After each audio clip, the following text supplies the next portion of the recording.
Swayam Prabha. Digital India. Educated India.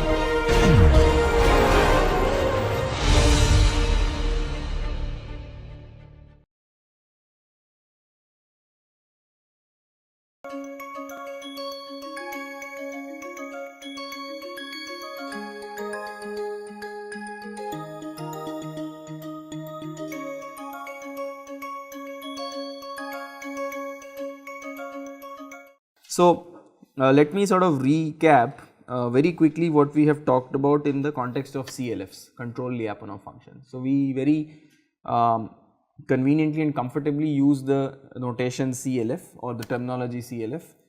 So, please do not get confused, it just means control Lyapunov functions. Okay. We started with a general nonlinear system like this, alright, and this was the definition for the control Lyapunov function, alright. The first condition basically required that it be a Lyapunov candidate, a valid Lyapunov candidate, and the second condition is sort of the nice negativity condition, okay. So, you in the absence of the control, you had the negative definiteness condition. Here what all we are saying is that we are saying you can actually find some control u, okay, such that you can make the derivative negative for every state. Yeah, that is really what is a CLF. It says that this function is such that it allows you to find a control such that for that value of control the V dot is negative, and this you have to do pointwise. This is a pointwise computation because so the x here is fixed. See, notice that because you are taking infimum only over the control, the x is actually a fixed quantity. Okay, so once you fix the state, it's just some number that you have. Basically, you just have a function of u in here, okay, and then you are just trying to find an infimum. In fact, you can just think of this as an optimization problem. Okay, it's actually almost an unconstrained optimization problem. I mean, the only thing is you want the value to be negative. You want the value to come out to be negative. If it so happens that you run an optimization on this and the value turns out to be positive of the function here, of the cost if you may here, then it's not a good V at all. Okay, so the V is not a CLF. Okay, and of course such V, such a CLF is very useful in control design. Yeah, we will look at it because you can see that it allows you to design a control which makes the V dot negative, and V dot being negative definite is what you require for asymptotic stability, right. So, obviously that is what you want. Now, we then specialize this to the control affine case. Why did we do that? Because we realized that, well, we did not realize anything, but the researchers who have been working on this for several years, they realized that with just a general nonlinear system where the control can appear in any form, not necessarily in an affine form, then it may not be possible for you to design continuous controllers, okay, virtually impossible. So, they figured that it is not possible. So, then they specialize to systems that are linear in the control, okay, and hence called control affine systems. Okay, so this is the structure, and this structure is the most universal structure in nonlinear control. Here the F0 is the drift vector field, Fi's are control vector fields. These are basically state dependent vectors. Okay, at each value of the state they give you a direction, a velocity direction. Okay, and then you have a control scaling, right. So, it is almost like saying that I have, if you count these, I have F0 that is 0 and then I have 1 to m. So, I have m plus 1 such vectors, okay. I have potentially m plus 1 velocities. Notice that m is necessarily less than n, okay. So, the state space is n dimensional and your number of velocity vectors that you have to play with is m dimensional. So, m is less than n. Okay, so m is typically less than n, alright, which means you have less velocities than the number of dimensions, if you may. If you think of this state space as a dimension, right, it may be less than the number of dimensions.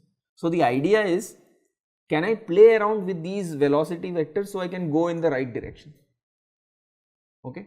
So, if you just think about, moving on a sphere, for example, on the surface of a sphere, for example, okay. If my now suppose I want to move on the surface of the sphere, this is my requirement, okay, and I have say vectors in all three directions, velocity vectors in all three directions.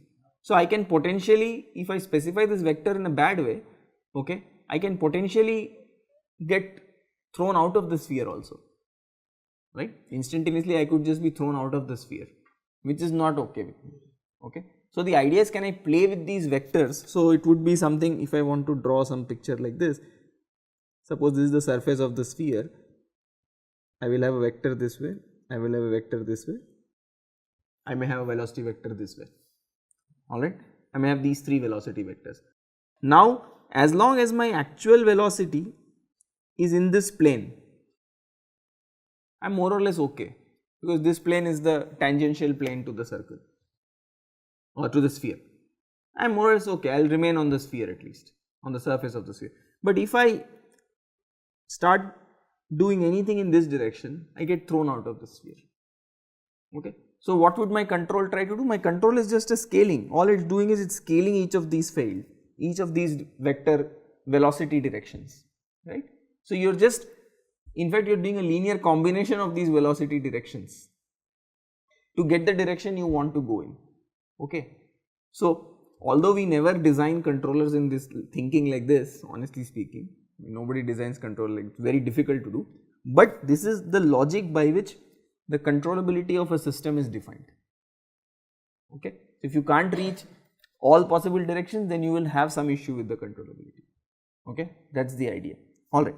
So what we did was we specialized to control affine systems, and for that we defined the equivalent version of the control Lyapunov function, okay. We have already proved equivalence, well at least we proved one side, the other side was supposed to be our homework, which I will assign soon enough.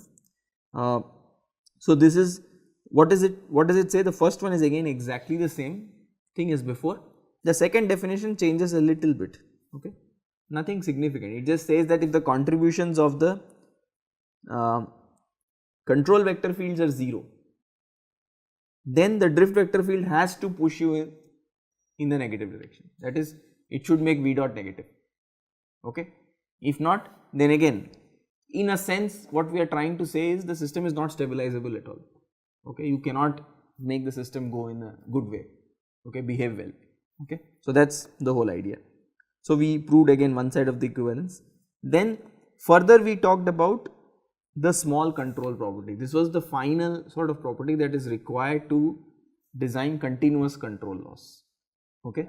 What is the small control property? It just formalizes the, and we saw it with a very nice example, right, that for a system like this the control becomes larger and larger as you come closer to 0, okay, and 0 is a equilibrium of this system, okay. So which is very bad, right, because if you want to try to reach the equilibrium from both sides, you are going to give larger and larger control efforts, which is sort of ridiculous, you do not want to do that.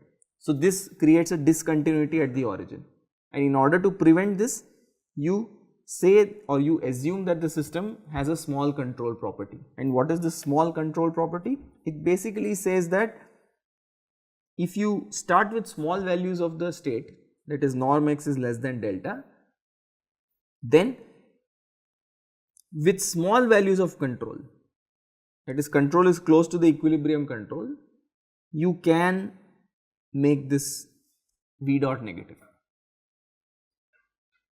okay. So basically it essentially says what we do not have here, yeah, essentially says what we do not have here, that if you are close to the equilibrium, then the small values of control should sort of send you towards the equilibrium, okay, that is the whole idea here. And this is the small control property. We already sort of claimed that this small control property is stronger than the second condition of CLF, yeah, this is a stronger requirement, yeah. Why? Because if this holds, then you know that if all these terms are 0, all the control terms turn out to be 0, then this term is still negative, okay. So this is essentially, so this implies the previous definition is satisfied, okay. So small control property is a stronger requirement than the CLF property. Okay, all right. So once we have this small control property, this is where we were last time. Archstein and Sontag, it is basically their work, primarily work by Archstein and Sontag. Yeah, they were the ones who started talking about the CLFs, the small control property, and then corresponding control design. They gave a universal controller. Okay, one of the coolest things about this result is that unlike a lot of other mathematical results, and this result I tell you is very mathematical, they actually give a constructive design of the control. Okay, we already saw this last time. So anyway, what it says is, if you have a control affine system with the control Lyapunov function as per this definition, then if the system admits a small control property if and only if it admits a almost C infinity stabilizer. Okay, and we clearly said what is almost C infinity. It means that smooth everywhere in a perforated neighborhood of the origin and continuous at the origin. Okay, it means that the control that you obtain will be smooth everywhere, infinitely differentiable everywhere, but at the origin it is only continuous. Okay, not smooth at the origin. Okay, it is continuous at the origin. So this is what you can achieve. And remember, in specific cases, like examples that we will look at or we can look at, you will find smooth controls which are smooth at the origin also. Okay, but remember, this is a very a result which covers all such control affine systems. So it is a very general result. Okay, therefore they are saying in general you can't claim this, that you will always find a controller which is also smooth at the origin. Okay, so what you can claim is it is almost C infinity.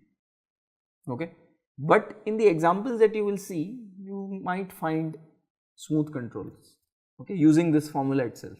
So it is not not that this covers all cases. Okay, so the Archstein-Sontag, so this result, the proof of this result is based on the Archstein-Sontag universal formula. Okay, or the universal controller or the universal formula, whatever you wish to call it. Yeah, it is defined by first defining these two placeholders, Ax and Bx. What is Ax? Ax is the derivative with respect to the drift vector field, and Bx is the derivative of V with respect to the control vector fields. Yeah, so it is tagged as a vector. We already saw what are the dimensions. What is the dimension of this guy? We discussed this right last time. R1, it is a real value. Okay, and Bx is Rm, it is an M vector. Okay, alright, great. So what is the universal formula? This is the control, slightly complicated looking, but this is the control. What is it? Ux is minus negative of Ax plus square root of A squared plus norm of B4 Bx divided by Bx squared if Bx is non-zero, and if Bx is 0, then the control itself is put as 0. Okay, so you can see that B is a vector, so therefore we are being careful. Whenever we take a square of B, it is the square of, it is the fourth power of the norm of B. We are taking the norm of the vector. Okay, and here also we are dividing by norm square, so this is B. Okay, so you see that this whole thing is in the direction of B. Okay, this whole thing is in the direction of B. Okay, because B is actually a vector of dimension Rm. Right? Notice this is correct. Why? Because control is also required to be of dimension Rm. Okay, control itself is Rm. We have M controls, so we have M control vector fields. Okay, so this dimension is okay, right, because B is also dimension Rm. We just discussed this. Alright, so dimension wise no problem. Yeah, what is the significance of Bx being 0 and Bx non being 0? This is the CLF condition, right, because Bx was what? This guy. Bx is del v del x fi x for all I, it's stacked column vector. And if this is 0, it means that del v del x fi x is 0 for all I. Yeah, I should write this.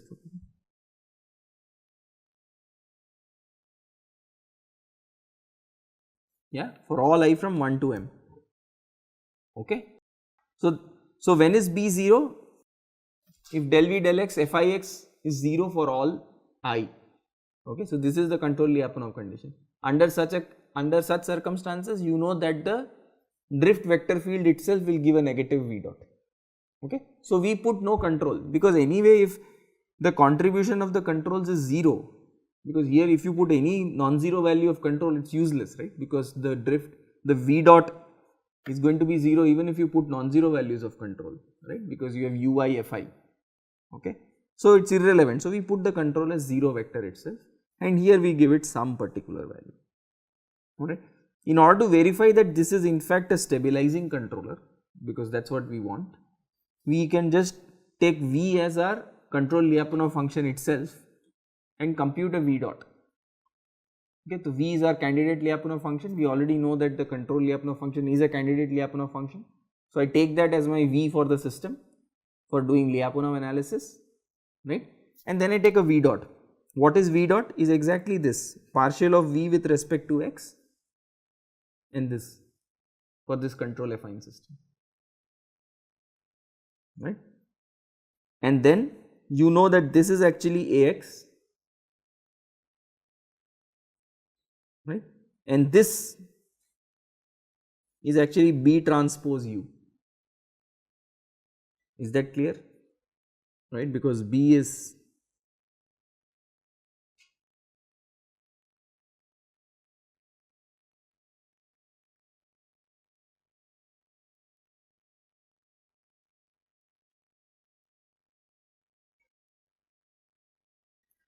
this,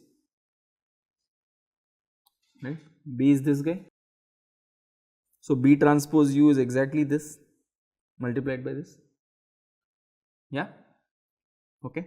So once I have that, all I am going to do is substitute for the control from here. So again I get two cases depending on whether B is 0 or non-zero. Alright. So when B is non-zero, you can see what will happen. I will have Ax plus this guy. I have the control here, right? Right. So I'll have my Ax and then Bx transpose of this. So Bx transpose times this. Okay. So this is a scalar. So Bx transpose just moves here. Right. Right. Bx transpose just moves here, and Bx transpose Bx is what? Norm of Bx whole squared. So this guy cancel out. So all I am left with is Ax minus Ax plus this guy. So Ax minus Ax cancel out again. So I am left with just this much. Okay. As expected, because V is a scalar, so V dot is also a scalar. Important thing to notice, this is strictly negative. Yeah, because Bx is not 0. So this is strictly negative. Whatever Ax is irrelevant. Just because Bx is not 0, this is strictly negative. Yeah. Alright. And if Bx is actually equal to 0, what happens to the control? Control is just 0. So I am left with just Ax. Okay. But I already know by my assumption that Ax has to be negative, because V is a CLF, right. V is a control Lyapunov function. So Ax, which is defined as this, has to be negative when these terms do not contribute. When Bx is 0, A has to be negative. So when B is 0, this has to be negative. Okay. This is true only when B is 0, by the way. When B is non-zero, A can be negative, positive, whatever. Okay. But when B is 0, A has to be negative. And so what have I shown? That V dot is negative. Yeah.